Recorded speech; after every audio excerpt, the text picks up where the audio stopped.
السلام علیکم ورحمۃ اللہ وبرکاتہ۔ دوستو، اللہ کے فضل و کرم سے ایک مرتبہ پھر آپ لوگوں سے ہم گفتگو ہونے کا موقع ملا۔ دوستو، آج ایک ایسے موضوع کی طرف ہم جا رہے ہیں جس کو بہت ہی زیادہ لیا جاتا ہے، اور اس موضوع پر اگر اس چیز پر کوئی عمل کرتا ہے تو بہت ساری چیزیں یہاں تک آ جاتی ہے، شرک اور کفر پر بھی چلی جاتی ہے۔ تو آیا کہ ہم چلتے ہیں اس چیز پر کہ یہ کیا چیز ہے جس سے شرک ثابت ہوتا ہے یا انسان وہ کافر ہو جاتا ہے۔ سب سے پہلے اس کے معنی جانتے ہیں، جیسے کہ آپ نے تو شروع سے دیکھ لیا ہوگا اس میں، تو یہاں پر سجدہ سوال ہوا کہ سجدہ کرنا کیسا، غیر اللہ کو سجدہ کرنا کیسا۔ اسے جواب جاننے سے پہلے ہم کچھ اس کی ڈیفینیشن اور معنی کو، اصطلاحی معنی کو جانتے ہیں، لغوی معنی کو۔ یاد رکھیے کہ اس کی لغوی معنی یہ ہے تعظیم یا عقیدت سے پیشانی کو زمین پر رکھنا، یہ اس کی لغوی معنی، اس کو جان لیں۔ اصطلاحی تعریف اگر اس کو جاننے کے لیے یہ ہے کہ اپنی ناک، پیشانی، ہاتھ اور گھٹنے اور پاؤں کو زمین پر لگانا، یہ سجدہ کہلاتا ہے۔ اگر سجدے کی بھی کئی قسمیں ہیں،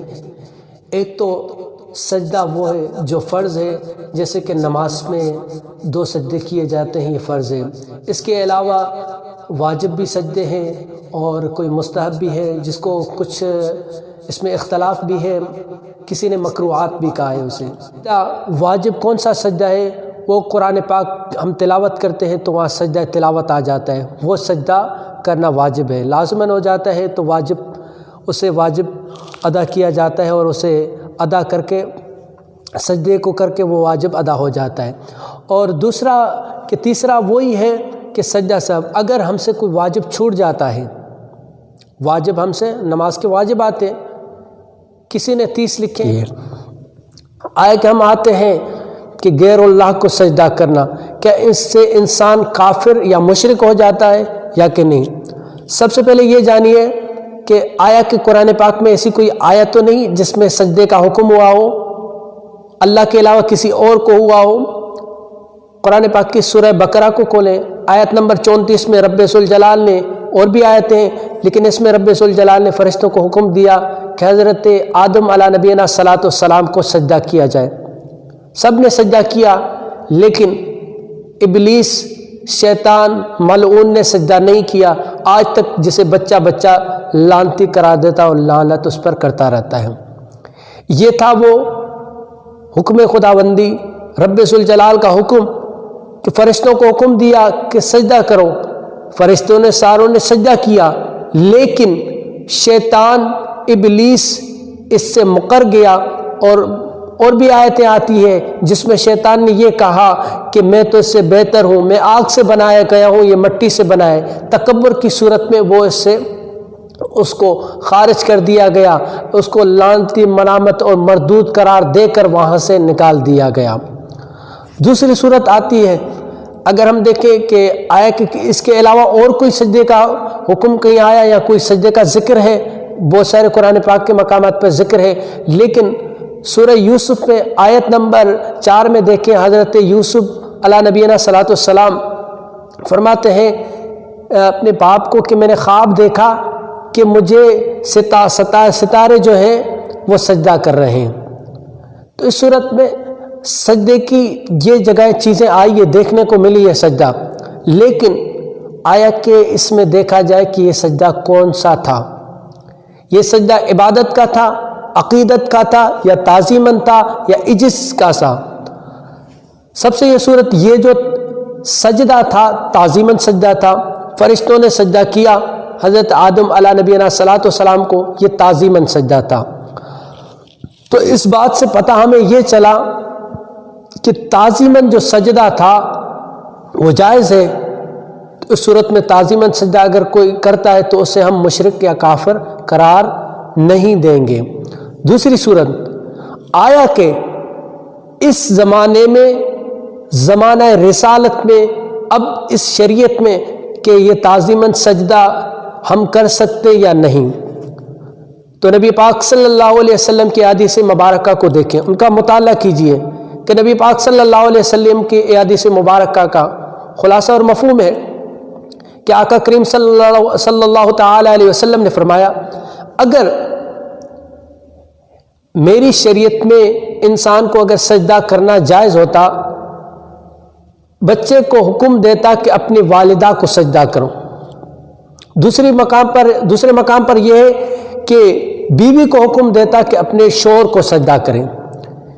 تو ہماری شریعت میں سجدہ جائز ہی نہیں ہے، اگر ہوتا تو یہ حکم دیا جاتا۔ تو اس سے پتہ چلا کہ سجدہ بنفس نفیس خود بری چیز نہیں ہے، لیکن اگر اس سجدے کو کسی اور معنی کسی اور طریقے پہ لیا جائے تو اس میں قباحت آ جاتی ہے۔ کیسے؟ جیسے کہ بہت سارے جہلا مزارات پر جا کر سجدہ کرتے ہیں، تو آیا کہ سجدے کی وہ ڈیفینیشن ان پر آ رہی ہے کہ نہیں؟ پوری تعریفات اگر ان پر صادق آ رہی ہے سجدے کی کہ ان کے ہاتھ، پیشانی، گھٹنے، پاؤں اور سارے یہ لگتے ہیں سجدے میں، تو انہیں سجدہ قرار دیا جائے گا۔ اگر انہوں نے یہ سجدہ اس ولی کو، اس بزرگ کو، اس صاحب مزار کو یہ سمجھ کر سجدہ کیا کہ عبادت سمجھ کر، اسے اپنا خدا سمجھ کر سجدہ، جیسے کفار کرتے تھے، آج بھی کرتے ہیں، اس طرح سجدہ کیا تو وہ دائرے اسلام سے خارج ہے، وہ مشرک اور کافر ہو جائے گا، کیونکہ حقیقتاً جو سجدہ ہوتا ہے وہ صرف رب ذوالجلال کو عبادت کے لیے سجدہ۔ اگر کسی نے کر لیا، اگر کسی سے پوچھا جائے کہ آپ نے یہ سجدہ کیوں کیا، وہ کہتا ہے میں نے اللہ کا بندہ، اللہ کا بزرگ، اللہ کا صالح بندہ سمجھ کر اسے سجدہ کیا، تو ہمیں کوئی بھی ضرورت نہیں بنتی کہ اسے مشرک یا کافر قرار دیں۔ جب تک ہمیں وضاحت کے ساتھ پتہ چل نہیں جائے، ہمیں پتہ نہ ہو، تو ہم کبھی بھی ایسے بندے کو مشرک اور کافر قرار نہیں دیں گے۔ کوئی قبرستان کو چومتا ہے تو اس صورت پہ مزارات کو چومتے ہیں، تو اس صورت میں دیکھیں گے کہ آیا مزارات کو اس نے چوما تو کیا اس میں سجدہ تو نہیں؟ اگر سجدہ ہے تو یہ بھی پوچھا جائے گا کہ سجدہ کیا تو کس غرض سے کیا، نیت کیا تھی اور کیا سمجھ کر سجدہ کیا۔ اگر اس کی نیت وہی ہے جو اللہ کے لیے سجدہ کرنے کی ہے تو اس صورت میں ہم اسے مشرک اور کافر قرار دیں گے، کیونکہ عبادت کا سجدہ صرف رب ذوالجلال کو کیا جاتا ہے اور کسی کو نہیں کیا جاتا ہے۔ اگر کسی کو خدا سمجھ کر سجدہ کرے جو بھی انسان، تو وہ دائرے اسلام سے خارج ہو جاتا ہے۔ ہاں، اگر کسی نے سجدہ کر لیا تو ہم کبھی بھی اسے یہ نہ کہیں کہ یار اب یہ سجدہ جس نے کیا ہے کافر ہے، مشرک ہے، اسے مشرک اور کافر۔ ہاں، وہ تو بتوں کو سجدہ کرتے تھے۔ اسی طرح اگر کوئی مزار کو کر رہا ہے خدا سمجھ کر تو ہم اسے وہی حکم لگائیں گے، لیکن اس سے پہلے ہم یہ دیکھیں گے کہ اسے تو اس نے خدا سمجھ کر سجدہ نہیں کیا۔ تو اس صورت میں ہم ان چیزوں پر غور کریں، کسی مسلمان پر بلا ضرورت شرک اور کفر کی فتویٰ نہ لگائیں، کیونکہ اگر ہم دیکھتے بھی ہیں، اگر کسی کے اندر 99 کفریات پائے جاتے ہیں لیکن ایک جو جز ہے ایمان کا پایا جاتا ہے، تو بھی ہمیں حق نہیں بنتا انہیں کافر قرار دینے کا۔ تو یہ کچھ کتابیں پڑھ کر لوگ اور لوگوں کو گمراہ کرنے چلے آتے ہیں کہ یہ سجدہ، یاد رکھیے کہ غیر اللہ کو سجدہ نہیں کیا جاتا۔ اگر کوئی غیر اللہ کو سجدہ کرے خدا سمجھ کر تو دائرے اسلام سے خارج ہو جائے گا۔ اگر کوئی دائرے اور خدا سمجھ کے سجدہ نہیں کرتا تو اسے ہمیں مشرک اور کافر قرار دینے کا کوئی حق نہیں بنتا۔ تو اسے سمجھائیں گے اپنے طریقے سے جس طرح وہ سمجھ پاتا ہے۔ اگر کوئی اس طرح کے لوگ ہیں جو ان چیزوں میں گھرے ہوئے ہیں تو کوشش کریں ہم ان کی اصلاح کریں، انہیں سمجھائیں، ان کو ایک اچھی تربیت دیں، اصلاح ان کی کریں، تو اللہ تبارک و تعالیٰ بھی ہم سے راضی ہوگا، کیونکہ بلا عذر اللہ کے بندوں کو ہم جو ایمان والے مسلمان ہیں ان کے اندر کوئی ایسی چیز نہیں ہے، لیکن بلا ضرورت کوئی بھی چیز نہیں بنتی، لیکن ہم کافر اور مشرک کے فتویٰ دیتے رہیں، یقیناً تو وہ انسان جو ہوں گے دینی طبقات سے لوگ متنفر ہو جائیں گے۔ تو یہی کریں گے کہ اپنے فیصلے خود سے فتویٰ لیں گے اور خود ہی کام کرتے چلے آئیں گے۔ تو ہمیں جن کو کچھ علم آتا ہے، جنہیں کچھ پتہ ہوتا ہے، تو کوشش کریں امت مسلمہ، امت محمدیہ کی اصلاح کریں۔ اگر ان کے اندر کوئی ایسے خرافات پائے جاتے ہیں تو یقیناً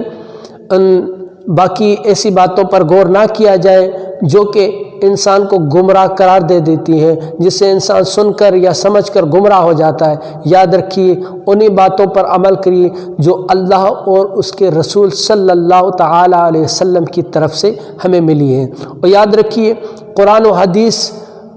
اسے پڑھیں، سمجھیں، اس پر عمل کریں، لیکن اسے سمجھنے کے لیے ایک قابل استاد کی ضرورت ہوتی ہے اور ایک ایسا سمجھانے والا ہو جو ہمیں سمجھا سکے، کیونکہ قرآن پاک میں آیا ہو کہ یہ قرآن پاک پڑھ کر بہت سارے لوگ ہدایت کی راہ پاتے ہیں اور بہت سے لوگ گمراہ ہو جاتے ہیں۔ تو یقیناً یہ تو وہ کتاب ہے جس میں کوئی شک نہیں ہے۔ قرآن پاک میں اللہ نے ارشاد فرمایا ذالک الکتاب لا ریب فیہ، یہ کتاب اس میں کوئی شک نہیں ہے۔ تو یاد رکھیے اس آیت کو صرف سوچئے کہ اس آیت یہ کوئی شک نہیں ہے، تو اس قرآن کو پڑھنے والے ہم یہ نہیں کہتے قرآن پڑھ رہے ہیں یہ کر رہے ہیں، بہت سارے لوگ گمراہ بھی ہو جاتے ہیں اور بہت سارے لوگ ہدایت کی راہ پاتے ہیں، لیکن جو انہیں صحیح سمجھانے والا ہو اور اس پر سمجھ کر عمل کرنے والا ہو، جو صالحان بزرگان دین نے ہمیں جن چیز کا درس دیا نبی پاک صلی اللہ علیہ وسلم کی احادیث مبارکہ ہے، تو ان کو دیکھیں، ان پر عمل کریں اور اپنے ایمان کی حفاظت کریں۔ اللہ تبارک و تعالیٰ سے دعا ہے کہ رب ذوالجلال ہمیں زندہ اسلام پر اور موت ایمان پر عطا فرمائے۔ وما علینا الا البلاغ۔